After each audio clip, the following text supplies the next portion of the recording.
الحمد للہ رب العالمین والعاقبۃ للمتقین والصلاۃ والسلام علی سید المرسلین وعلی آلہ واصحابہ اجمعین۔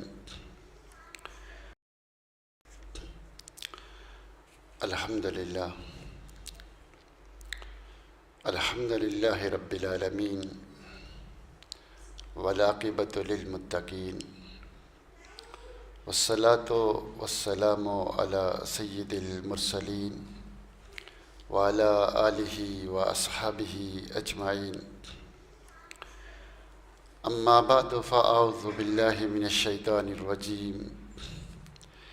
بسم اللہ الرحمن الرحیم۔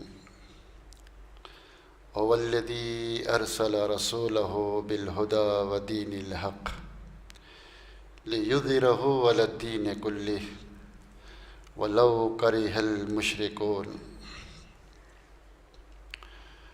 اللہ تعالیٰ کی حمد و ثنا اور رسول معظم صلی اللہ علیہ وآلہ وسلم پر درود و سلام کے بعد سب سے پہلے اللہ رب العزت سے دعا ہے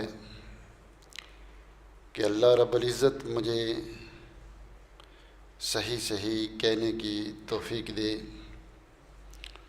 اور مجھے کہنے کے بعد اور آپ کو سننے کے بعد اس کے مطابق صحیح نظریہ اور اس پر عمل کی بھی توفیق دے، آمین یا رب العالمین۔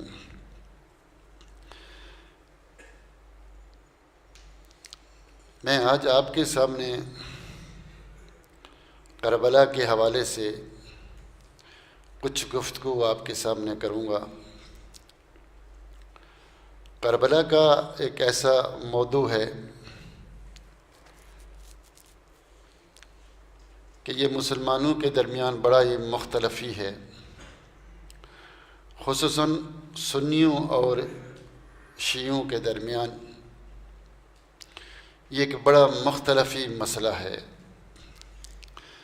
اور جب کوئی مسئلہ مختلفی ہو، جس میں اختلاف ہو، تو اس کا طریقہ کار یہ ہے کہ ہم قرآن و سنت کی طرف اس کا رجوع کرتے ہیں، اللہ اس کے رسول کی طرف اس کو پلٹاتے ہیں کہ صحیح کیا ہے، غلط کیا ہے، تاکہ ہمیں صحیح پتہ لگ سکے۔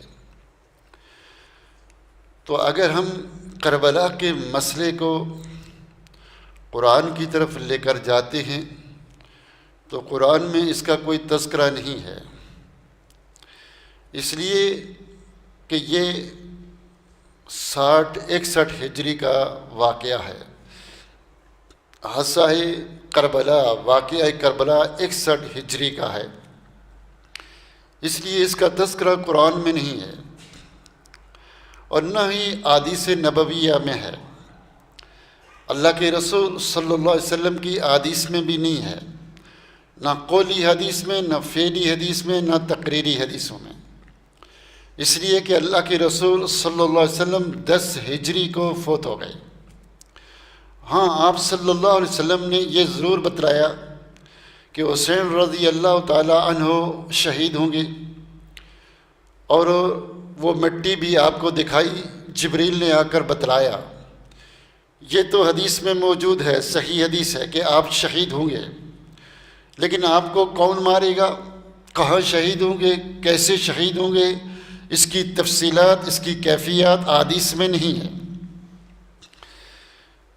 اور اسی طرح یہ مسئلہ صحابہ کے ہاں بھی نہیں ملتا، بلکہ یہ مسئلہ ہمیں تاریخ کی کتابوں میں ملتا ہے۔ اور مزے کی بات یہ ہے کہ تاریخ کی کتابیں پہلی صدی ہجری میں نہیں لکھی گئی، دوسری صدی ہجری میں بھی نہیں لکھی گئی، یعنی خیر القرون میں یہ کتابیں نہیں لکھی گئی۔ تاریخ کی کتابیں تیسری اور چوتھی صدی میں لکھی گئی۔ تو جب ہم واقعہ کربلا کو دیکھیں گے تو اس وقت ہم کو تاریخ کی کتابوں کی طرف رجوع کرنا پڑے گا۔ اور تاریخ کی کتابیں دو طرح کی ہیں، ایک متقدمین کی اور ایک متاخرین کی۔ متقدمین کی وہ کتابیں ہیں جو شروع میں یعنی تیسری اور چوتھی صدی میں لکھی گئی۔ متاخرین وہ کتابیں جو بعد میں لکھی گئیں اور بعد والے پہلے والوں سے نقل کرتے ہیں، چونکہ یہ اس زمانے میں موجود نہیں تھے، ان سے نقل کرتے ہیں۔ تفسیر ابن کثیر کے مصنف بدایہ و نہایہ جو تاریخ کی کتاب ہے اس کے مصنف ابن کثیر، اور تاریخ اسلام امام ذہبی کی، ابن خلدون تاریخ ابن خلدون، یہ ساری بعد کی کتابیں ہیں، یہ پہلی والی کتابوں سے نقل کرتے ہیں۔ کچھ کتابیں متقدمین کی ہیں، کچھ متاخرین کی۔ متقدمین کی 8 کتابیں ہیں جو تاریخ میں لکھی گئی ہیں، 8 کتابیں ہیں جو تیسری صدی میں اور چوتھی صدی میں لکھی گئی۔ ان 8 کتابوں میں سے کچھ کتابیں سنیوں کی ہیں اور کچھ غیر سنیوں کی ہیں۔ ان میں سے سنیوں کی پہلی کتاب کتاب البحر ابو جعفر محمد بن حبیب کی ہے، جو 245 ہجری میں فوت ہو جاتے ہیں۔ پہلی کتاب کون سی ہے؟ کتاب البحر، ابو جعفر محمد بن حبیب نے لکھی، جو 245 ہجری میں فوت ہو جاتے ہیں۔ دوسری کتاب کتاب المعارف ہے، جو مسلم بن قتیبہ نے لکھی، یہ 276 ہجری میں فوت ہو جاتے ہیں۔ یہ دونوں کتابیں سنیوں کی کتابیں ہیں، اور ان کے اندر اگر آپ واقعہ کربلا کو ڈھونڈیں گے، تلاش کریں گے، پڑھیں گے، تو آپ کو 4-5 سطروں سے زیادہ نہیں ملے گا۔ وہاں زیادہ تذکرے نہیں ہیں، سر کے تذکرے نہیں، پانیوں کے تذکرے نہیں ہیں، یہ مختلف کہانیاں موجود نہیں ہیں۔ اور اس کے بعد 5 کتابیں وہ ہیں جو شیعہ کی کتابیں ہیں مکمل طور پر۔ ان میں سے ایک کتاب کتاب الانساب الاشراف محمد بن یحییٰ بلازری کی، جو تاریخ بلازری کے نام سے مشہور ہے، جو 299 ہجری میں فوت ہو جاتے ہیں۔ دوسری کتاب اخبار الطوال ابو حنیفہ دینوری کی ہے، جو تاریخ دینوری کے نام سے مشہور ہے، 231 ہجری میں فوت ہو جاتے ہیں۔ تیسری کتاب تاریخ ابن واضح یعقوبی کی ہے، جو تاریخ یعقوبی کے نام سے مشہور ہے، اور یہ 238 ہجری میں فوت ہوتے ہیں۔ چوتھی کتاب مروج الذئب ہے اور تنبیہ الاشراف۔ پانچویں کتاب تنبیہ الاشراف، چوتھی مروج الذئب ہے۔ یہ دونوں کتابیں مسعودی کی ہیں اور یہ 346 ہجری میں فوت ہوتے ہیں۔ یہ 5 کتابیں شیعہ کی کتابیں ہیں، تاریخ بلازری، تاریخ دینوری، تاریخ یعقوبی، تاریخ مسعودی۔ یہ ان میں آپ کو سروں کے بھی قصے ملیں گے، جو آپ چاہیں مل جائے گا، ہر طرح کے تماشے آپ کو مل جائیں گے۔ اور ایک اور کتاب ہے تاریخ طبری کے نام سے مشہور ہے، تاریخ الامم والملوک، جو محمد بن جریر الطبری رحمۃ اللہ علیہ، جو تاریخ طبری کے نام سے مشہور ہے۔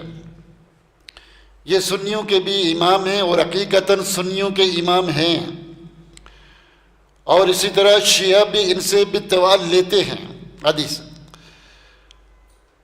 یہ بڑی لمبی چوڑی کتاب ہے، اس کے اندر بھی ہر طرح کی چیزیں آپ کو مل جائیں گی۔ سنی حضرات زیادہ تر انہی سے لیتے ہیں۔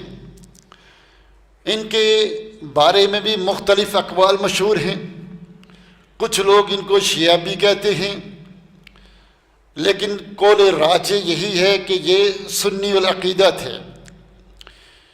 جب یہ فوت ہوئے، ان کی کتاب تفسیر کے اندر بہت بڑی کتاب ہے، تفسیر طبری کے نام سے، ام التفاسیر اس کو کہتے ہیں، کئی جلدوں پر مشتمل ہے۔ آپ اس کی پہلی جلد نکالیں، اس کے مقدمے کو پڑھیں، اس میں یہ لکھا ہوا ہے کہ جب یہ فوت ہوئے تو مسلمانوں نے، خاص کر کے حنبلیوں نے، ان کو مسلمانوں کے قبرستان میں دفن ہونے سے منع کر دیا، دفنانے نہ دیا کہ جناب یہ زندگی میں شیعوں کے لیے کام کرتے رہے. انہوں نے بڑی بڑی کتابیں غدیر خم کے نام سے 2 جلدیں لکھ ڈالی، ان پر کئی اعتراض کیے، اور کچھ لوگ ان کو یہ بھی کہتے تھے کانا یضع الحدیث للرافضہ، کہ رافضہ کے لیے حدیثیں گڑھتے تھے. بہرحال ان کے ننیال والے شیعہ تھے، خود بھی کہتے ہیں میں ننیال پر گیا ہوں. کچھ اس طرح کی باتیں ہمیں ملتی ہیں. امام زابی ان کی بہت تعریف کرتے ہیں، اور جب امام زابی کے سامنے یہ باتیں آئی تو انہوں نے دفاع کے طور پر کہا کہ وہ محمد بن جریر طبری اور ہے جو شیعہ ہے جس کے بارے میں یہ چیزیں ہیں، یہ محمد بن جریر طبری اور ہے جو سنیوں کے امام ہیں. لیکن جواب دینے والوں نے جواب دیا کہ جس کی کتابیں تاریخ کے اندر ہیں اور تفسیر کے اندر ہیں وہ یہی محمد بن جریر طبری ہیں. وہ دوسرا جو محمد بن جریر طبری ہے وہ شیعہ ہے، وہ شیعہ ہے، اس کی کوئی کتاب تفسیر اور تاریخ میں موجود نہیں ہے. بہرحال یہ عقیدے میں سنی تھے، اہل السنہ کے امام تھے، ان کے ساتھ تھے. لیکن کربلا میں پہنچ کر یہ گڑبڑ ہو جاتا تھا مسئلہ. ہمارے ہاں بھی بڑے بڑے سنی ہیں لوگ، لیکن جب کربلا میں پہنچتے ہیں تو گڑبڑا جاتے ہیں. امام نسائی رحمۃ اللہ علیہ کے اوپر بھی تشیع کا الزام تھا. ابوالکلام آزاد بہت بڑا سنی ہے، لیکن جب وہ واقعہ کربلا لکھتا ہے تو ایسے لگتا ہے اس سے بڑا کوئی شیعہ نہیں کہ قتل حسین مرگ یزید ہے، اسلام زندہ ہوتا ہے ہر کربلا کے بعد. یہ شعر کسی شیعہ نے نہیں کہا، سنی نے کہا. تو یہاں کربلا کے مسئلے میں، اہل بیت کے مسئلے میں بہت سارے سنی العقیدہ لوگ ہیں جو شیعوں کی زبان بولنا شروع ہو جاتے ہیں، غلطیاں لگ جاتی ہیں وہ اپنی جگہ. خود میزان کے اندر امام زابی رحمۃ اللہ علیہ فرماتے ہیں کانا فیہ تشیع والموالات ولکن لا تضر، کہ ان کے اندر تشیع تھا اور دوستیاں بھی تھی شیعوں سے، لیکن ولکن لا تضر، لیکن وہ نقصان نہیں دیتی ہمیں.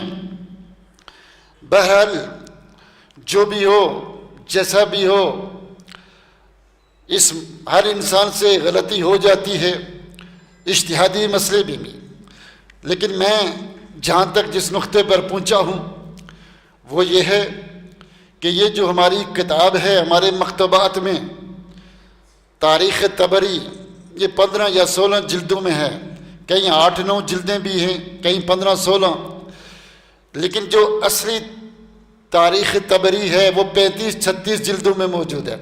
بلکہ میں نے یہاں تک سنا ہے کہ 60 جلدوں تک پر موجود ہے، کہ وہ سعودیہ میں نے دیکھی نہیں وہ، لیکن صرف سنا ہے. لیکن جو اصلی موجود ہے وہ جو میں نے کتابوں میں پڑھا وہ 36 جلدوں پر مشتمل ہے. یہ جو کتاب ہمارے پاس 14-15 جلدوں میں موجود ہے ہمارے مکتبات میں، لائبریریوں میں، یہ تاریخ طبری یہ جو موجود ہے یہ خلاصہ ہے اس تاریخ طبری کا. 2 شیعہ اٹھے، انہوں نے اس تاریخ طبری کا خلاصہ نکال کر اس کو لکھا، اس کا خلاصہ لکھا. جب انہوں نے اس کو لکھا وہ دونوں شیعہ تھے، تو اس کے اندر انہوں نے جب بھی 12 اماموں کا نام آتا ہے، امام علی رضی اللہ تعالی عنہ کے بجائے علیہ السلام، وہ علی ہوں، حسن ہوں، حسین ہوں، زین العابدین ہوں، باقر ہوں، جعفر صادق ہوں، موسیٰ کاظم ہو، علی جواد ہوں، اور اسی طرح تقی ہو، نقی ہو، حسن عسکری ہو، اور کیا کہتے ہیں مہدی ہو، ان کے ساتھ علیہ الصلوۃ والسلام اور امام کا لقب، اور صحابہ کے ساتھ رضی اللہ تعالیٰ عنہ بھی بسا اوقات نہیں لکھتے، اور بعض جگہوں پر اس سے بھی بڑی بڑی باتیں لکھی. لیکن یہ باتیں اس تاریخ طبری میں ہیں جو خلاصہ ہے اصلی تاریخ طبری کا، جو خلاصہ ہے اصلی تاریخ طبری کا. بہرحال ہمیں اس سے کوئی غرض نہیں کہ وہ کیا لکھتے ہیں یا کیا نہیں، لیکن سوال یہ پیدا ہوتا ہے کہ جناب کہ یہ واقعہ کب کا ہے؟ 61 ہجری کا. محمد بن جریر 224 میں پیدا ہوتے ہیں اور 310 میں فوت ہوتے ہیں۔ ذرا بات توجہ سے سننا، میں اپنی بات اصلی کروں گا، تفصیل کے ساتھ سمجھاؤں گا۔ یہ تھوڑی تاریخی باتیں تھیں، شاید آپ کو سمجھنا مشکل ہوئی ہوں، لیکن آگے چل کر بات سمجھ میں آئے گی آپ کو۔ محمد بن جریر 224 میں پیدا ہوتے ہیں اور 310 میں فوت ہوتے ہیں۔ تو جب یہ بھی اور اس سے پہلے بلازری، دینوری، جتنے بھی ہیں سارے تاریخ لکھنے والے، سنی یا غیر سنی، یہ سارے کے سارے واقعہ کربلا کے وقت موجود نہیں تھے۔ وہ پہلی صدی 61 ہجری کا ہے۔ اب سوال پیدا ہوگا، درمیان میں کوئی سند ہوگی۔ جب ہم سند کی طرف دیکھتے ہیں تو درمیان میں کوئی سند موجود نہیں ہے۔ واقعہ کربلا کو بیان کرتے ہیں جو لوگ، وہ زیادہ تر 3 آدمیوں سے روایت کرتے ہیں، محمد بن سعید الکلبی، ابو مخنف اور اسی طرح ابن ہشام۔ یہ 3 آدمی ہیں، 3 کا نام لیا جاتا ہے، لیکن یہ تینوں جو ہے کوئی واقعہ کربلا سے 30 سال بعد پیدا ہوا، کوئی 40 سال، کوئی 60 سال بعد میں پیدا ہوا، اور یہ ان جو مورخین ہیں ان کی زندگیوں سے پہلے فوت ہو چکے ہیں، گویا کہ اس وقت بھی موجود نہیں تھے، ادھر بھی موجود نہیں ہے۔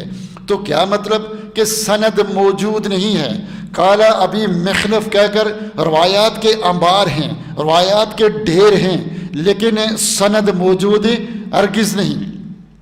آپ ذرا غور کریں کہ اسلام قرآن متواتر سند سے ثابت ہے، احادیث خبر احاد اور متواتر طریقے سے ثابت ہیں، سند موجود ہے، اس کے اندر شروط موجود ہیں کہ عدالت روات ہو، ضبط روات ہو، اتصال سند، عدم الشذوذ، عدم العلہ، باقاعدہ شروط ہیں۔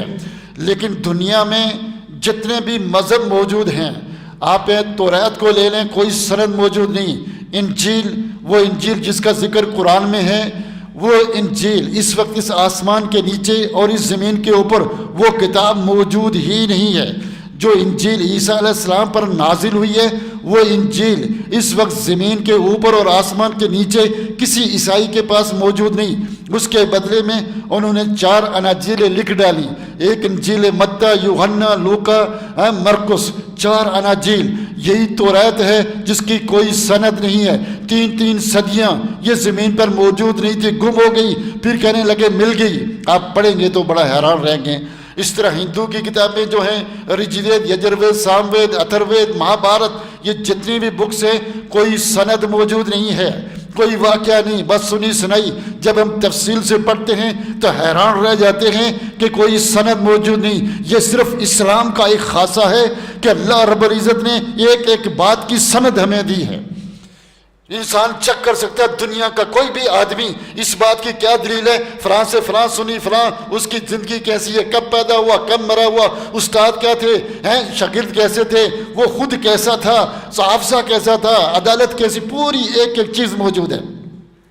آ جاتے ہیں جناب واقعہ کربلا۔ واقعہ کربلا 61 ہجری کا ہے، دنیا میں بڑا مشہور ہے۔ دیکھتے ہیں اس کی کوئی سند ہے، جناب سند موجود نہیں ہے۔ 3 راوی جو ہیں، وہ راوی کیا ہیں، ان کے بارے میں آپ کتب الجرح و تعدیل کھولیں، کتب الجرح و تعدیل کھولیں۔ جرح و تعدیل کی کچھ کتابیں ہوتی ہیں جس کے اندر یہ لکھا ہوتا ہے کہ یہ راوی ضعیف ہے، یہ ثقہ ہے، یہ اچھا ہے، یہ برا ہے، یہ عادل ہے، ضابط ہے۔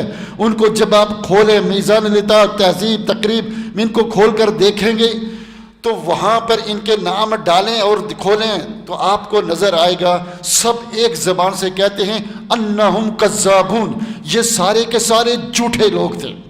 یہ تینوں کے تینے، یعنی کون لوگ؟ جو واقعہ کربلا کو بیان کرتے ہیں، یہ سارے کے سارے جھوٹے لوگ تھے۔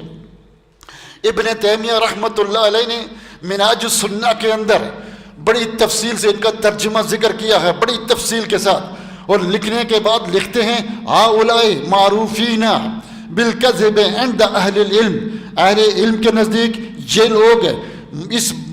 یہ لوگ جھوٹے مشہور تھے، یعنی اہل علم کے ہاں یہ مشہور تھا کہ یہ لوگ جھوٹے ہیں، یہ جو واقعہ کربلا کی روایات کو بیان کرتے ہیں۔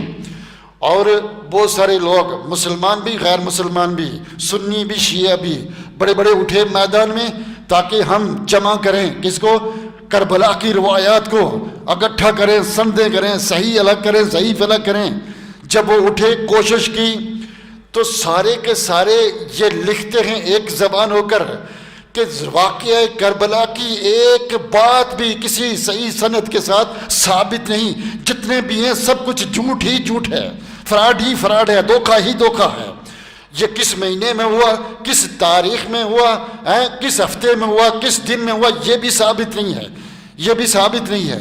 اس لیے میرے بھائی، میرے دوست، واقعہ کربلا بیان کرنا اس طرح سے بیان کیا جاتا ہے کہ جیسے کہ کوئی ایک کمیٹری کر رہا ہے، وہ گیند لے کر دوڑا، اب آواز میں ہاتھ اوپر کیا، اب گیند پھینکی، اب اس نے چکا مار دیا، اب باؤنڈری لائن کراس ہو گئی۔ ایسے جیسے پوری کوئی فلم بن رہی ہے، پوری اس کی بن رہی ہے، ویڈیو بن رہی ہے، اس طرح سے بیان کرتے ہیں۔ ایک تیر آیا ادھر نکل گیا، اوپر سے آیا ادھر، اور روتے ہیں کہ حسین کو گرایا، سینے پر چڑھ پڑ کے بیٹھ گئے، نیزہ مارا، پھر رونا شروع ہو جاتے ہیں۔ ارے خدا اللہ کا بندو، غور کرو، سوچو، کیا یہ قصے جو تم گات گا کر لوگوں کو رلاتے ہو، بیان کرتے ہو، کیا یہ ثابت بھی ہیں؟ کیا قرآن سے تو موجود نہیں ہے، حدیث میں ان کا ذکر موجود نہیں ہے، خیر القرون میں یہ موجود نہیں تھے۔ خیر القرون میں یعنی صحابہ خلفائے راشدین کا زمانہ گزر گیا، بنو امیہ کا زمانہ گزر گیا، 132 میں ان کی حکومت ختم ہو جاتی ہے، پھر بنو العباس کا زمانہ آتا ہے۔ بنو العباس کے 3 زمانے ہیں، ایک سب سے بہترین، ایک متوسط اور ایک بدترین زمانہ۔ بدترین زمانہ سے مراد لوگ کہتے ہیں جب بنو بوائے آ گئے تھے میدان میں، اور جب فاطمی آ گئے تھے، اور اس وقت بدعات خرافات عام تھی۔ یہ لوگ بنو امیہ کے اتنے دشمن تھے، اس زمانے میں انہوں نے یہ تاریخیں لکھی، اتنی یہ تاریخ کی کتابیں لکھی۔ جو لوگ بنو امیہ کے، یہاں تک کتابوں میں لکھا ہوا ہے جب بنو امیہ کی حکومت ختم ہوئی تو اس وقت ان کا قتل عام ہوا، کوئی باکر اندرس پہنچے، جو بچ گئے ان کو مار دیا گیا۔ یہاں تک کہ وہ جب مر رہے تھے، ان کے 70 وہ قیدی تھے، جب وہ مر رہے تھے تو ان کے اوپر دسترخوان بچھا کر کھانا کھایا گیا۔ جب ان سے فارغ ہوئے تو جو مر گئے تھے ان کی ہڈیوں کو نکال کے جلایا گیا۔ ہشام بن عبد الملک کی جو قبر کو کھولا، کہتے ہیں اس کی قبر بالکل تر و تازہ تھی۔ فرمایا کیا کریں، اس کو بھی جلائیں یا نہ جلائیں؟ اختلاف ہوا، آخر میں یہی فیصلہ ہوگا اس کو بھی جلا دیں۔ جو لوگ اتنے دشمن تھے وہ بنو امیہ کے بارے میں کیا تاریخ لکھیں گے؟ میرے بھائی، میرے دوست، اصل میں مجھے نہیں پتا، یہ کتابیں باتیں جو بتا رہا ہوں یہ تاریخ میں لکھی ہوئی، صحیح غلط میرا رب جانتا ہے، مجھے نہیں معلوم، میں اس زمانے میں نہیں تھا، یہ تاریخ کی کتابوں میں لکھا ہوا، اس لیے آپ کے سامنے میں رکھ رہا ہوں۔ اب سوال یہ پیدا ہوتا ہے کہ جو لوگ بنو امیہ کے اتنے دشمن ہیں، صحابہ کے اتنے دشمن ہیں، وہ جب تاریخ لکھیں گے تو کیا لکھیں گے؟ اب ذرا آئیے غور سے سنیے گا۔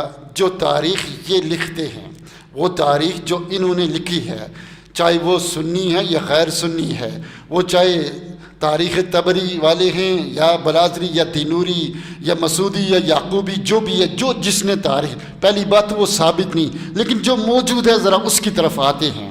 سب سے پہلے جب عثمان رضی اللہ تعالیٰ عنہ کو شہید کر دیا گیا، اس کو شہید کرنے والے کون تھے؟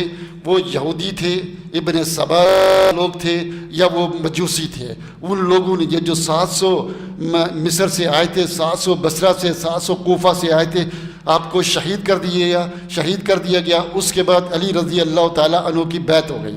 اس کے بعد علی رضی اللہ تعالیٰ عنہ کے درمیان اور عائشہ صدیقہ جنگ جمل ہوئی، جس میں طلحہ و زبیر قتل ہو گئے۔ تھوڑا سا میرے ساتھ چلیے گا، میں اشارتاً بات کر رہا ہوں۔ اس کے بعد جنگ صفین ہوئی، معاویہ اور علی رضی اللہ تعالیٰ عنہ کے درمیان تاریخ کی کتابوں میں لکھا ہوا کہ 70-80 ہزار مسلمان کٹ گئے۔ اس کے اندر صحیح یا غلط میرا رب جانتا ہے، مجھے نہیں معلوم، کتابوں میں لکھا ہوا ہے۔ اس کے بعد مسئلہ تحکیم ہوا کہ ایک آدمی ادھر سے ایک آدمی ادھر سے، جنگ بند کر دی جائے، ابو موسیٰ اشعری اس طرف سے، عمرو بن العاص اس طرف سے، یہ جو فیصلہ کریں گے وہ منظور ہوا۔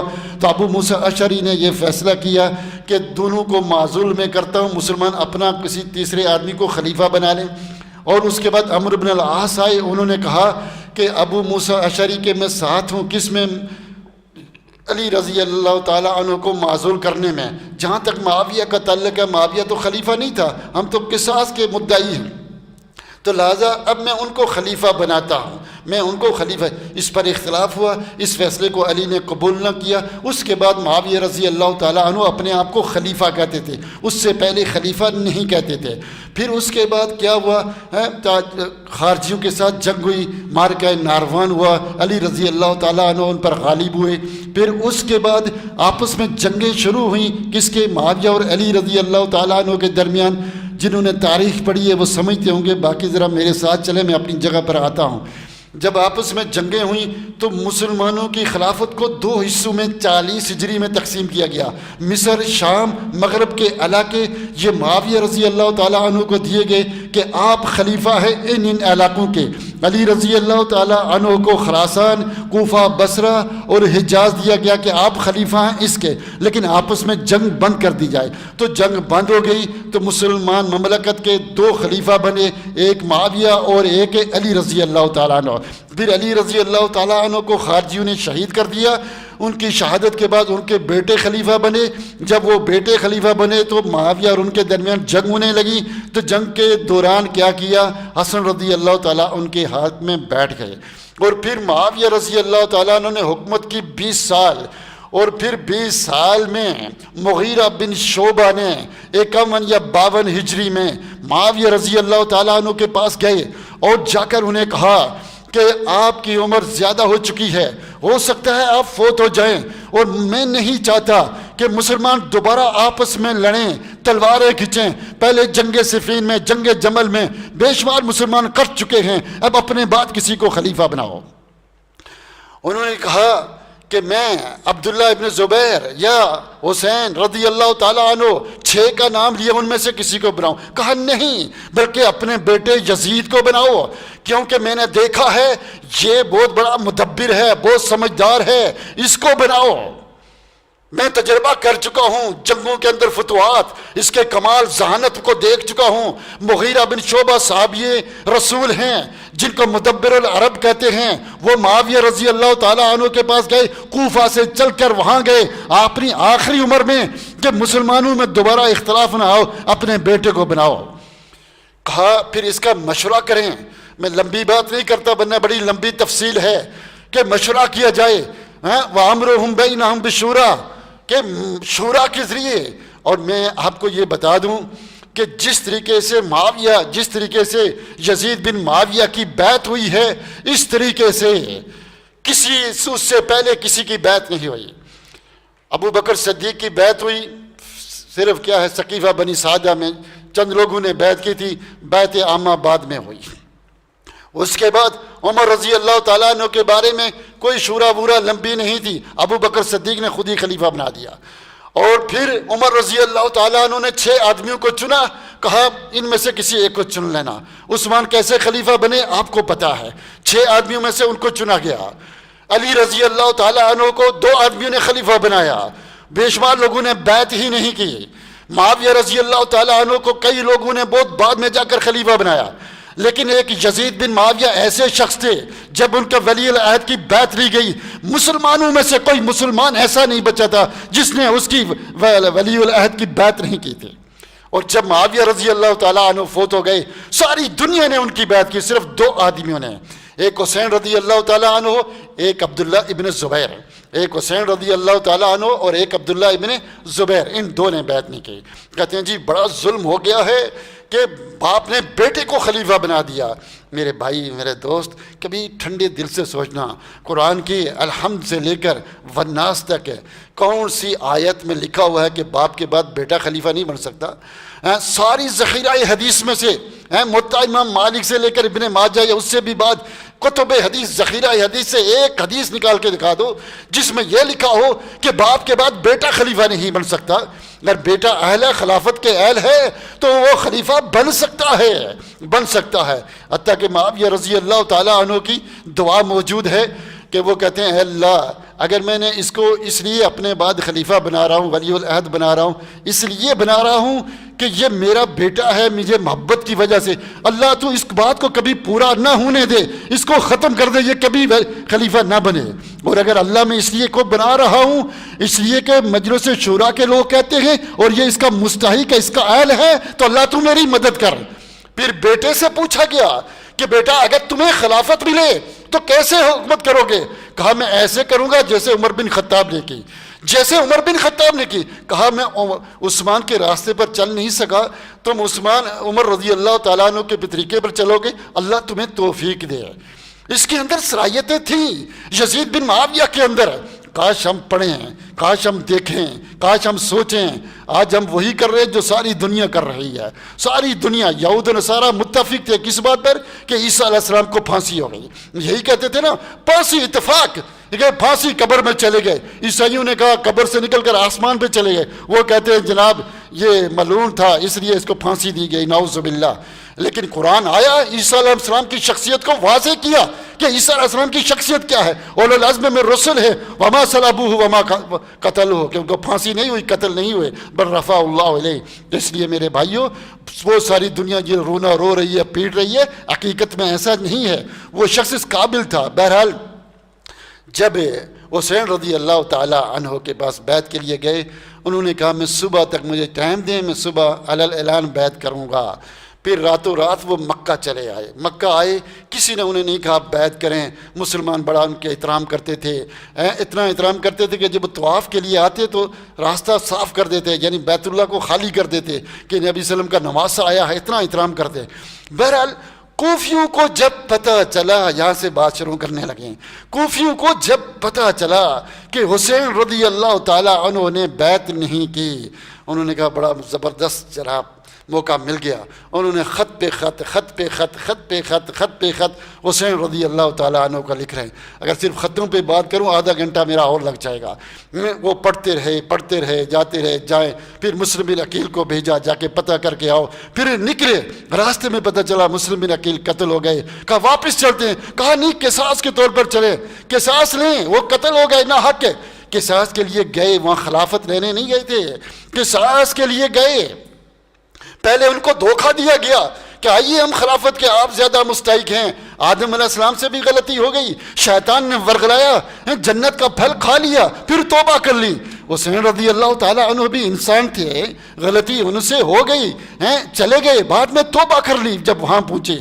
جب وہاں پہنچتے ہیں دیکھتے ہیں وہی کوفے والے، ذرا بات اب غور سے سننا، وہی کوفے والے کیا کرتے ہیں جو کہہ رہے تھے جناب آؤ ہم آپ کو خلیفہ بنا رہے ہیں، بیعت کر رہے ہیں، وہی تلواریں لے کر کھڑے تھے۔ کہا تم میرے خلاف کیوں کھڑے ہو؟ تم نے تو مجھے بلایا، یہ خطوط، یہ خطوط، یہ خطوط۔ کہنے لگے نہیں جناب، ہم نے نہیں لکھے خط، انکار۔ اور خود حسین رضی اللہ تعالیٰ عنہ نے کہا، اور یہ کتاب تاریخ کی، یہ باتیں تاریخ کی ساری کتابوں میں موجود ہیں کہ یہ شیعہ جو ہیں انہم قاتلیہا، کہ یہ مجھے قتل کر کے ہی چھوڑیں گے، انہوں نے مجھے بہانے سے بولا یہ قتل کر کے ہی چھوڑیں گے۔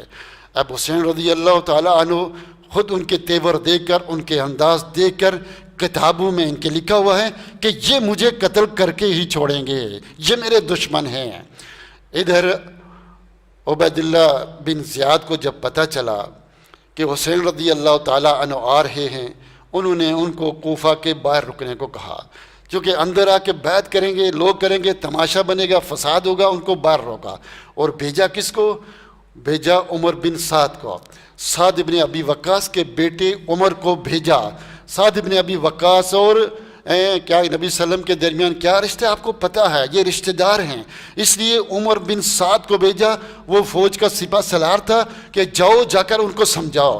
وہ گئے، سمجھائے بات، مختصر خلاصہ انہوں نے 3 شرطیں پیش کی۔ ایک کہ مجھے واپس جانے دیا جائے، یا مسلمانوں کی کسی کنارے فوج میں بھیج دیا جائے، میں وہاں لڑتا ہوا شہید ہو جاؤں، یا مجھے دمشق میں بھیج دیا جائے، حتی اضع یدی فی ید یزید بن معاویہ، تاکہ میں اپنا ہاتھ یزید بن معاویہ کے ہاتھ پہ رکھوں۔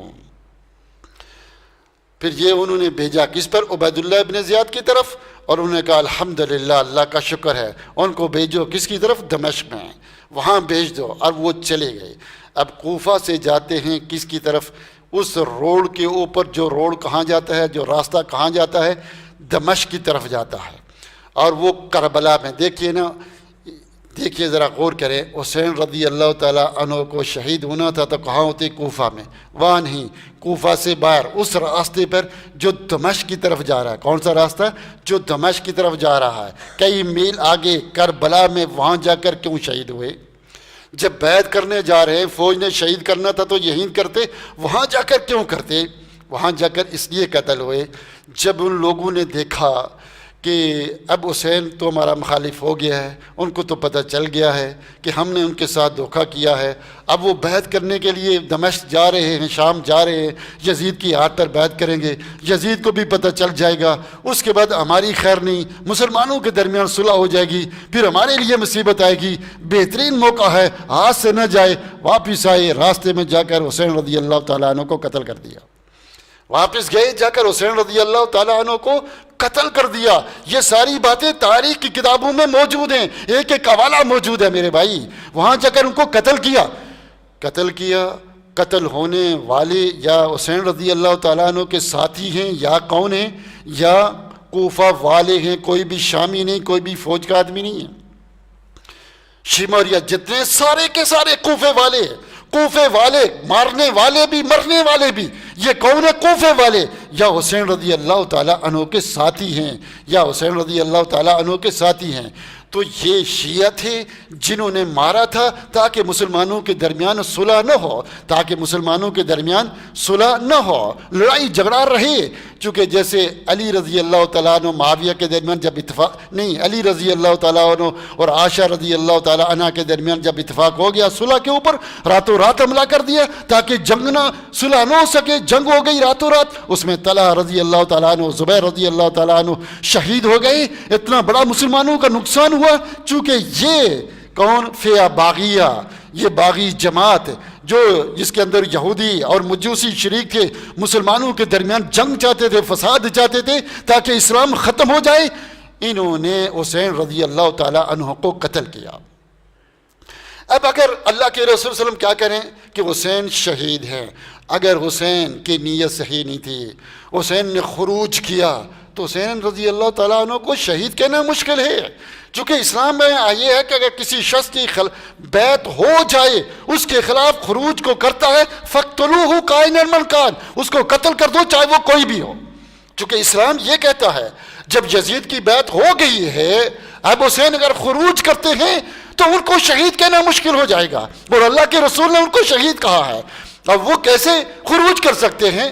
شروع میں غلطی ہو گئی ہوگی، بعد میں توبہ کر لی، بیعت کرنے کے لیے جا رہے ہیں، شیعوں کے حال بھی نظر آ گئے، بعد میں قصاص کے لیے چلے گئے اور خود کہتے ہیں یہ مجھے قتل کر کے چھوڑیں گے۔ تو میرے بھائیوں، اس سے پتہ چلا کہ قتل کرنے والے یہ ہیں، فوج نہیں ہے۔ فوج کیوں قتل کرے گی؟ اگر حسین رضی اللہ تعالیٰ عنہ سے زیادہ سمجھدار انسان کون ہو سکتا ہے کہ وہ کہے جی زیاد کہے میری بیعت کرو ورنہ قتل کر دوں گا، وہ کہیں نہیں کرے یہ میری شان کے خلاف ہے۔ مومن تو بڑا متواضع ہوتا ہے۔ ہمارے چوکیدار کو اگر کوئی کہے نہیں پہلے میں تجھے تلاشی نہیں دوں گا، میں تو جامعہ کے مدیر کو دوں گا، یہ کوئی انصاف بھری بات ہے؟ نہیں، تلاشی وہیں دینی پڑتی ہے۔ اگر وہ بیعت لینا بھی چاہتا تھا، حالانکہ اس کا ذکر کوئی نہیں ملتا، اگر بیعت لینا بھی چاہتا تھا تو بیعت اس کو دے دیتے، یہ مسئلہ تھا ہی نہیں۔ اس کو بنایا کیا ہے؟ اس کو اگر اس مسئلے کو ہم ایسے لیں تو پھر حسین رضی اللہ تعالیٰ عنہ کی شہادت مشکوک ہو جاتی ہے، اور حسین رضی اللہ تعالیٰ عنہ کی شہادت صحیح حدیث سے ثابت ہے۔ تو حسین رضی اللہ تعالیٰ عنہ شہید ہیں اور وہ بیعت کرنے کے لیے تیار تھے، وہ قصاص کے لیے گئے تھے۔ شہید کرنے والے ان کو یہ کوفہ والے تھے۔ زین العابدین رحمۃ اللہ علیہ، جن کو بیمار کربلا کہتے ہیں، جو بچ گئے تھے، وہ جب وہاں سے قافلہ نکلا شہادت کے بعد، جب شام کی طرف ان کو بہنے لگے، دیکھا کوفے والیاں رو رہی ہیں، کوفے والیاں رو رہی ہیں۔ کہا الا من یبکون، یہ کس پر رو رہے ہیں، کیوں رو رہے ہیں؟ کہا تمہارے باپ پہ رو رہے ہیں، ان کو قتل کر دیا گیا۔ کہا اگر میرے باپ کو انہوں نے نہیں مارا تو پھر کس نے مارا ہے؟ یقین مانیے گا ساری تاریخ کی کتابیں، قدیم اور جدید، قدیم سے جدید یعنی متقدمین کی متاخرین جمع کر لیں، تقریباً ہر کتاب کے اندر یہ قصہ موجود ہے۔ وہ کہتے ہیں پھر اگر میرے باپ کو ان کوفے والوں نے نہیں مارا تو کس نے مارا ہے؟ خود مارتے ہیں اور خود روتے ہیں، وہ جیسے ایم کیو ایم والے مشہور ہے، خود مارتے تھے، بتاتے تھے ہمیں، خود بھی جنازہ اٹھاتے تھے، خوب روتے تھے، خود احتجاج کرتے تھے، وہی والا کام، خود مارا، خود بلایا، خود مارا، خود رو رہے ہیں، اور آج تک میرے بھائی میرے دوست ایسا نہیں ہے۔ خود حسین رضی اللہ تعالیٰ عنہ گواہی دے رہے ہیں، اور خود ان کا بیٹا واقعہ کربلا عینی گواہ وہ بتلا رہا ہے، اور قتل ہونے والے وہ بتلا رہے ہیں، راستہ بتلا رہا ہے کہ قتل کرنے والے قاتل کون تھے، وہ یہ تھے۔ یہی تاریخ جو تم نے لکھی ہے، وہی تاریخ جس کو تم نے لکھا ہے، اس کے اندر یہ لکھا ہوا ہے۔ سنیوں میں یہ تفصیلیں، سنیوں کی کتابوں میں یہ تفصیلات موجود نہیں ہے، جو تم نے لکھی اس کے اندر یہ لکھا ہوا ہے، اور یہی عقل۔ صحیح بخاری کی ایک حدیث ہے، عبداللہ ابن عمر کے پاس ایک آدمی آیا، اس نے آ کر کہا میرا احرام پہنا ہوا تھا، حج کے لیے نکلا، لیکن میرے ہاتھ سے مچھر مر گیا، مکھی ہے، مچھر مر گیا، کیا میرے اوپر دم ہے؟ کیا میرے اوپر دم ہے، خون ہے، میں ذبح کر کے یعنی جانور دوں؟ انہوں نے پوچھا تمہارا تعلق کہاں سے ہے؟ میں نے کہاں سے ہے؟ کہا کوفہ سے۔ تو کیا کہا حسین کو قتل کیا تو خون یاد نہیں آیا، دم کے بارے میں پوچھا نہیں، مچھر مار کر تو دم یاد آ گیا، خون دینا چاہتے ہو، یعنی بڑے نیک آدمی ہو۔ حسین کو، یعنی صحابہ کا بھی عقیدہ یہی تھا کہ قاتل کون ہیں، یہ لوگ ہیں۔ اور جہاں تک اس وقت یزید بن معاویہ کو گالی دی جاتی ہے، مجھے نہیں معلوم عربی میں، اردو میں، فارسی میں کوئی گالی ایجاد ہوئی ہو جو گالی ہو، اور وہ کوئی کروڑوں اربوں مرتبہ وہ یزید بن معاویہ کو نہ دی گئی ہو، میں نہیں جانتا۔ اتنی گالیاں آخر اس کو کیوں دیتے ہو؟ کیوں؟ وجہ کیا ہے؟ سبب کیا ہے؟ کہتے ہیں جی، اکثر عامت الناس سے پوچھو، کہتے ہیں جی وہ حسین کا قاتل ہے۔ میں یہی اکثر کہا کرتا ہوں، تم اپنی ساری کتابیں اٹھا کر لے آؤ، ساری جتنی لکھی، اگلی پچھلی ساری جتنی لکھی ہیں، ان کتابوں میں سے ایک سطر سے یہ نہیں بتا سکتے کہ یزید بن معاویہ رحمۃ اللہ علیہ نے کس کو، حسین رضی اللہ تعالیٰ عنہ کو قتل کیا یا قتل کا حکم دیا یا اس کے قتل سے راضی تھی، یہ نہیں بتا سکتے۔ جب قتل وہ شام میں تھے، واقعہ کربلا ادھر ہوا، تو وہ کیسے، اس وقت فونوں کا نظام بھی نہیں تھا، کئی دنوں میں بندہ پوچھتا ہے، نہ حکم دیا، نہ قتل کیا اپنے ہاتھ سے، نہ راضی، تو پھر ان کو اس قدر گالیاں کیوں دی جاتی ہیں؟ وجہ کیا ہے؟ سبب کیا ہے؟ اب ذرا غور کریں کہ دنیا کی جتنی کتابیں ہیں، چاہے وہ سنیوں کی یا شیعہ کی جتنی بھی کتابیں ہیں، وہ ساری کتابیں جمع کریں، پڑھیں، سب یہ کہتی ہیں کہ وہ اسلام پر ہی مرا ہے۔ کس پر مرا ہے؟ اسلام پر ہی مرا ہے۔ یہودی، عیسائی، مجوسی، ہندو مرتد نہیں ہوا، اسلام پر ہی مرا ہے، اسلام پر ہی فوت ہوئے۔ کون؟ یزید بن معاویہ۔ جو شخص اسلام پر فوت ہو جائے، اس کے اعمال چاہے کیسے بھی ہوں، جو بھی ہوں، اس کے اعمال کیسے بھی اس کے اعمال ہیں، ہمیں نہیں اسے غرض، اچھے برے جیسے بھی ہے، اور وہ اگر حسین رضی اللہ تعالیٰ عنہ قاتل بھی ہے، قتل نہیں کیا لیکن اگر قتل بھی کر دے، کوئی صحابی کسی صحابی کو قتل کر دے، قتل کرنے سے وہ اسلام سے نہیں نکلتا، رہتا مسلمان ہی ہے، اس کا معاملہ تحت مشیت اللہ ہے، اللہ کی مشیت کے تحت، چاہے اللہ رب العزت اسے معاف کر دے، چاہے عذاب دے دے، چاہے معاف کر دے، چاہے اس کو عذاب دے دے۔ ہم مسلمان اس کے لیے کیا کریں گے؟ استغفار کریں گے۔ کہتے ہیں جی فلاں نے اس کو کہا، رحمۃ اللہ علیہ نے کہو، فلاں نے کہا، فلاں نے کہا۔ میں کہتا ہوں سارے امام جمع ہو جائیں، سارے سنی شیعہ جمع ہو جائیں، ہو کر بھی کہیں اس کو رحمۃ اللہ علیہ نہ کہو، پھر بھی رحمۃ اللہ علیہ کہو۔ کیوں بھائی؟ کیوں نہ کہیں؟ یا تو اس کا کفر ثابت کرو، اسلام سے نکلنا۔ اگر اس کا کفر ثابت نہیں ہوتا، اسلام پر ہی وہ شخص مرا ہے، اسلام پر ہی مرا ہے، تو پھر دنیا کی کوئی طاقت ہمیں اس کو یا تو پھر قرآن سے بتاؤ، کوئی نبی صلی اللہ علیہ وسلم کی حدیث ہو، پیشن گوئی کی ہو کہ ایک یزید پیدا ہوگا، اس کو رحمۃ اللہ علیہ نہیں کہنا، ٹھیک ہے کہ نہیں؟ وہ جہنمی ہے تو پھر تو ٹھیک ہے بھائی، آمنا و صدقنا۔ جب قرآن سے کوئی دلیل نہیں، حدیث سے نہیں، اجماع سلف سے نہیں ہے، تو پھر علماء جب مختلف ہی ہیں، کوئی کہتے ہیں رحمۃ اللہ علیہ کہو، کوئی کہتے ہیں نہیں کہو، جب ایسی لڑائی ہے تو ہمارا اسلام ہمیں کیا کہتا ہے کہ ہم اس کو رحمۃ اللہ کہیں، کیوں نہ کہیں؟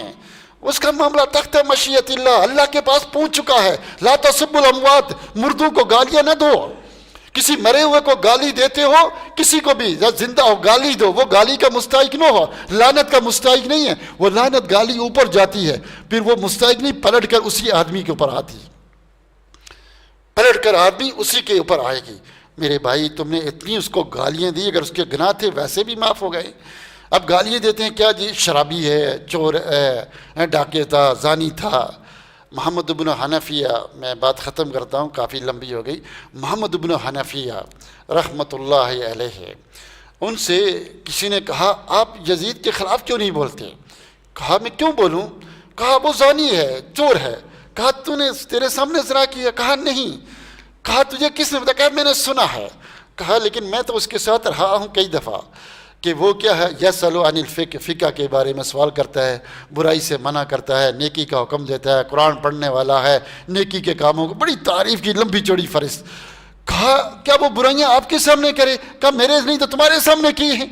مطلب کیا کہ محمد بن حنفیہ جو کس کے بیٹے ہیں؟ جو علی رضی اللہ تعالیٰ عنہ کے بیٹے ہیں، ان کے حنفیہ ان کی ماں کا نام ہے محمد بن علی، یعنی علی کے بیٹے محمد بن حنفیہ، ایک فاطمہ کی اولاد حسن حسین فاطمیہ ہیں، اور ایک علوی ہیں جو غیر فاطمہ سے علی کی اولاد ہے۔ وہ یہ کہہ رہے ہیں کہ وہ بہت اچھا انسان تھا۔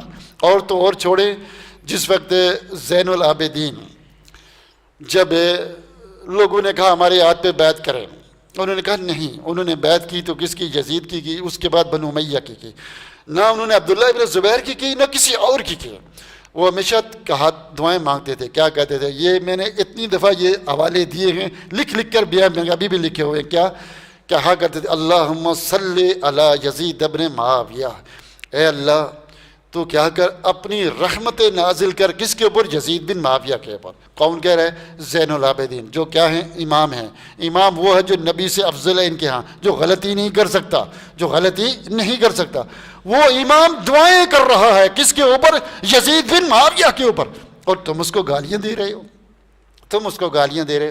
کہنے کا مقصد یہ ہے کہ آج لوگ گالیاں دیتے ہیں۔ حدیث ہے نا کہ اول جیش یغزون علی مدینۃ قیصر مغفورون، صحیح بخاری کی حدیث، پہلا لشکر جو قسطنطنیہ پر حملہ کرے گا وہ کیا ہے؟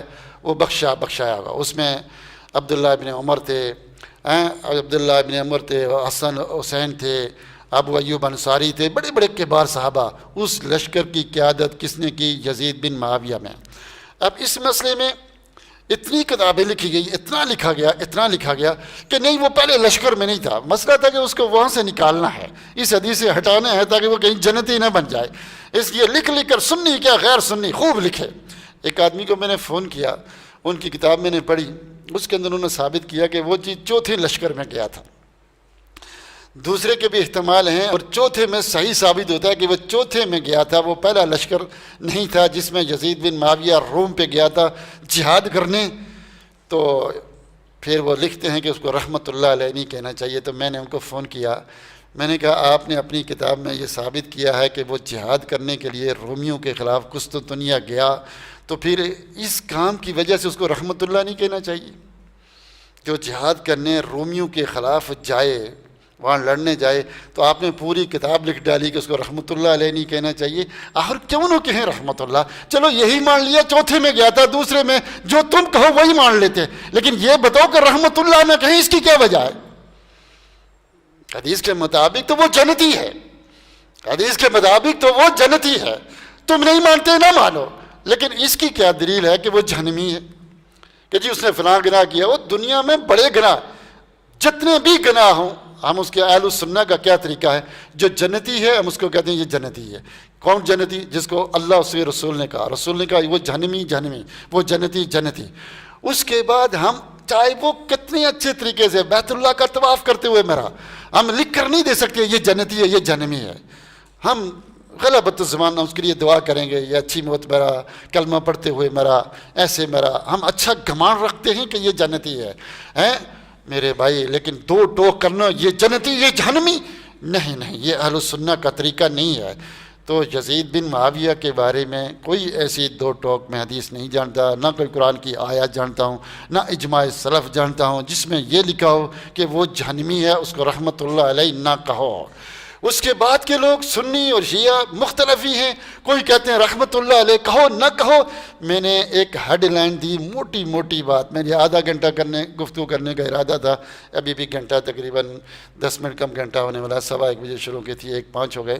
یہ ایک میں نے آپ کو ہیڈ لائن دی ہے، ہیڈ لائن کے طور پر گفتگو، ایک عقیدے کے طور پر میں نے ایک نظریے کے طور پر آپ کے سامنے ایک نقشہ بچھایا، ورنہ اس کے اوپر آپ 4-5 جمعے پڑھا سکتے ہیں، 4-5 جمعے اس کے اوپر میں نے پڑھائے ہیں اور اس پہ پڑھا سکتے ہیں تفصیل کے ساتھ۔ تو اس لیے میرے بھائی، میرے دوست، واقعہ کربلا اصل میں غم کو دیکھنا ہے نا، غم بھائی رونے کی کون سی بات؟ حسین رضی اللہ تعالیٰ عنہ شہید ہوئے، یہ خوشی کی بات ہے۔ خالد بن ولید سے کہا گیا کہ ہم آئے، ہمارا لشکر بہت ہے، تمہیں مار دیں گے۔ اس نے کہا ہم مرنے کے لیے تو آئے ہیں، ہم تو مرنے کے لیے آئے، جینے کے لیے تو ہم جنگ میں جب جاتے ہیں تو ہماری دعائیں کرتے ہیں اللہ کرے ہم اس جنگ میں مر جائیں، شہادت مل جائے، اللہ مرزقنی شہادت فی سبیلک۔ حسین رضی اللہ تعالیٰ عنہ کو شہادت مل گئی، اس سے بڑی خوشی کی کیا بات ہے؟ اس میں رونے والی کون سی بات ہے؟ حمزہ رضی اللہ تعالیٰ عنہ شہید ہوئے، نبی صلی اللہ علیہ وسلم کے چچا، اور بچپنے کا یارانہ، بچپنے کی دوستی، دور شریک بھائی، اور نبی صلی اللہ علیہ وسلم کے سامنے کٹے، جنگ احد میں کیسے کٹے؟ آپ کو جب آپ فوت ہو گئے تو آپ کا مسرہ کیا گیا، آپ کی زبان، آپ کے ہاتھ، جیسے ملتا ہے روایت میں، آپ کا سینہ چاک کیا گیا، حتیٰ کہ کلیجہ نکال کر چھپایا گیا، کٹی پھٹی لاش، اتنے ظلم کے ساتھ آپ کو مارا گیا۔ شہید سید الشہداء حمزہ ورجل الذی قام امام سلطان جاہر امرہ ونہاہ فقتلہ۔ میرے بھائی وہ سید الشہداء بن گئے شہید ہونے کی وجہ سے، تو بڑا اونچا مقام ہے، اس میں اتنی صدیاں رونے پیٹنے فساد کرنے کی ضرورت کیا ہے؟ ہمیں تو خوشی، اس لیے متقدمین اس مسئلے کو لیتے ہی نہیں تھے، کچھ لکھا ہی نہیں اس کے اوپر، یہ تو ایک سیاسی طور پر بنا کر چڑھا کر جیسے تھوڑے عرصے میں عید میلاد النبی بھی اتنی کتابیں آ جائیں گی کہ آپ کو سچ اور جھوٹ میں الگ، کسی کے سامنے بات کرتا ہوں کہتے ہیں واقعی کربلا کی کوئی روایت ثابت نہیں، وہ حیران ہوتے ہیں، حقیقت کچھ بھی ثابت نہیں ہے، سب ڈرامہ ہے، اسلام اس کی اجازت ہی نہیں دیتا۔ آپ جانتے ہیں من ضرب الخدود وشق الجیوب ودعا بدعوی الجاہلیہ ولیس منا، یہ رونا پیٹنا، گلے پیٹنا، یہ رونا، یہ اسلام اس کی اجازت ہی نہیں دیتا، وہ ہم میں سے نہیں ہے۔ اللہ کے رسول صلی اللہ علیہ وسلم کا بیٹا ابراہیم جب فوت ہوا، وہ فوت ہو رہا تھا، اللہ کے رسول نے اس کو ہاتھ میں لیا، آپ کی آنکھوں سے آنسو بہہ پڑے ہیں، تو عبد الرحمن ابن عوف نے دیکھا، کہا انت یا رسول اللہ، کہا ان العین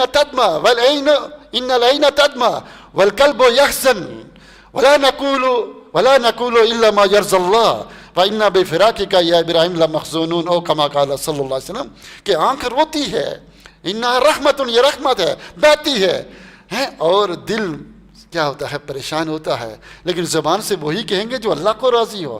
ابراہیم تمہاری جدائی سے ہم پریشان ہیں، آپ کا بیٹا فوت ہوا، اپنے ہاتھوں میں رفقا بالقواریر، آرام سے اٹھانا میرے بچے کو، بہت نازک ہے، اتنا دکھ ہے، لیکن کیا اس طرح کا تماشا ہمیں ملتا ہے حدیثوں میں؟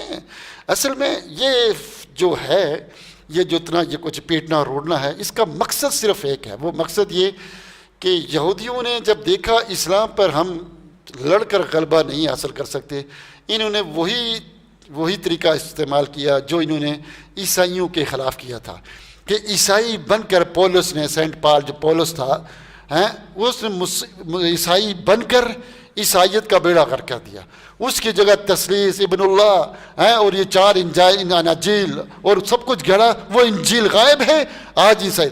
انہوں نے کیا ہوا، علی رضی اللہ تعالیٰ عنہ کے پیچھے کھڑے ہو کر کیا کیا؟ اسلام کے ساتھ بھی وہی کرنا چاہا، وہی شروع کرنا چاہا کہ اسلام غائب ہو جائے، تو ان کے سامنے بنو امیہ آگے کھڑے ہو گئے، وہ سیاسی لوگ تھے سمجھدار، وہ آگے اس فیہ باغیہ کے سامنے کھڑے ہو گئے۔ اس لیے آج کے اس زمانے میں یقین مانو جس آدمی کو دیکھو بنو امیہ کے خلاف ہے، سعودیہ کے خلاف ہے، سوچو وہ اہل بدع ہے، وہ بدعتی ہے، اس کے چہرے کو دیکھو آپ کو پتہ چل جائے گا۔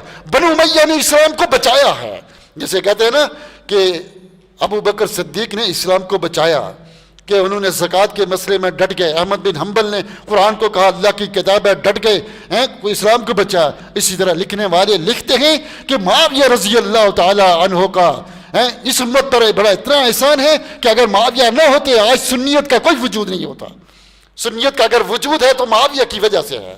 تو اس لیے میرے بھائیوں، میرے دوستوں، کہ مسلمانوں کے درمیان فساد، ان کو یہ عزت، یہ اسلام کی جو عزت ملی یہ نہ رہے، آپس میں لڑتے رہیں، جھگڑتے رہیں.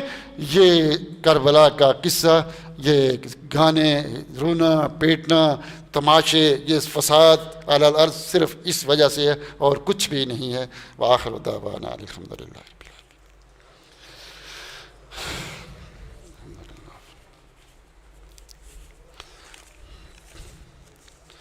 کسی کو کوئی سوال وغیرہ ہو تو پوچھ سکتا ہے وہ.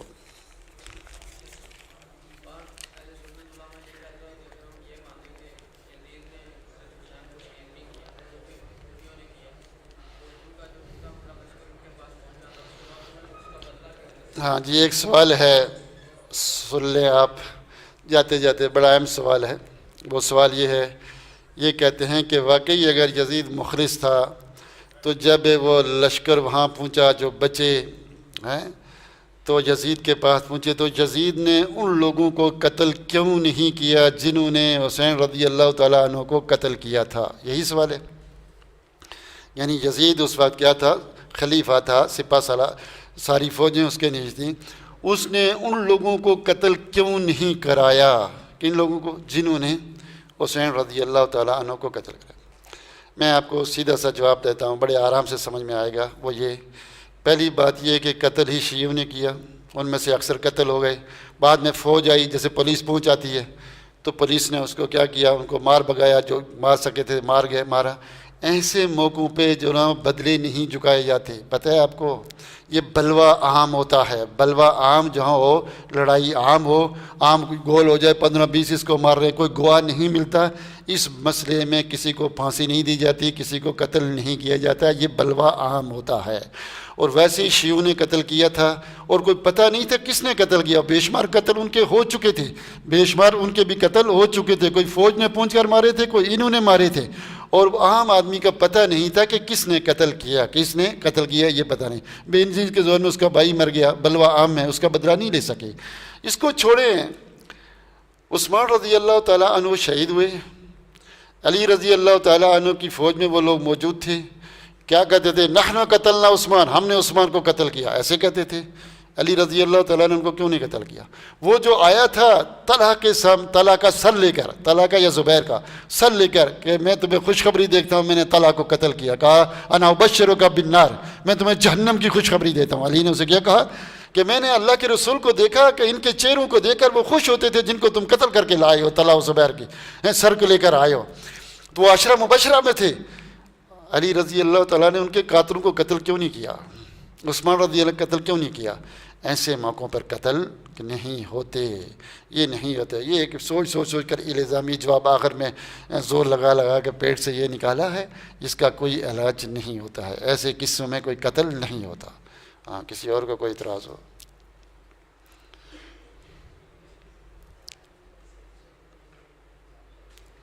بھائی میں نے اصل میں کچھ تھوڑی تحقیقی باتیں ادھر اس لیے نہیں گیا کہ مرکز اول کے لوگ بھی، بچے بھی بیٹھے ہوئے، سمجھ میں نہیں آتی. کچھ کے سامنے تو یہ بات مزے کی نہیں ہوگی، لیکن میں نے جان بوجھ کر تھوڑا پیچھے ہٹا تاکہ ایک عام بات کروں. دیہاتوں سے نئے بچے آئے ہوئے کہ جن کے دماغ میں کچھ تھوڑی سی بات رہ جائے. سب سے پہلے میں دیہات کا ہی رہنے والا ہوں.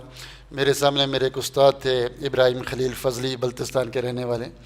تو انہوں نے پڑھاتے ہوئے کہہ دیا کہ یزید رحمۃ اللہ علیہ. تو میرے یہ جو بال ہیں نا سارے کھڑے ہو گئے، چہرہ پریشان ہو گیا کہ یہ انہوں نے کیا کہا.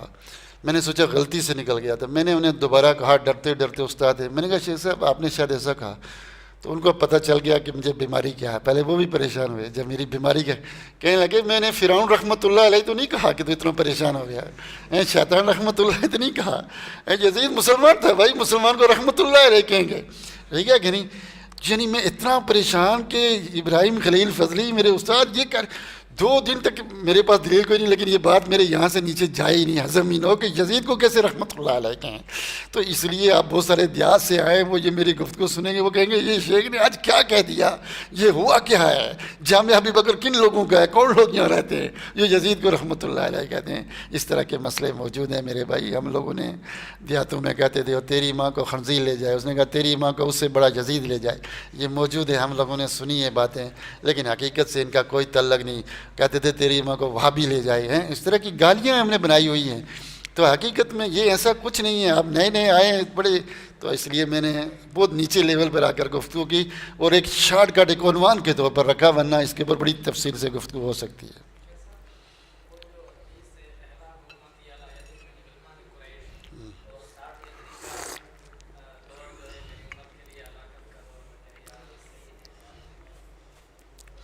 جی کیا ہوا، اصل میں آپ ایک مجلس رکھ لیں، میرے پاس وہ حدیث ہے، میں وہ مجلس کرنا بھی چاہتا ہوں۔ اس بھائی نے یہ کیا نام ہے، جیلمی، مرزا جیلمی، کیا نام ہے اس کا پورا، انجینئر، ہاں کیا یار، انجینئر محمد علی مرزا ہے، تو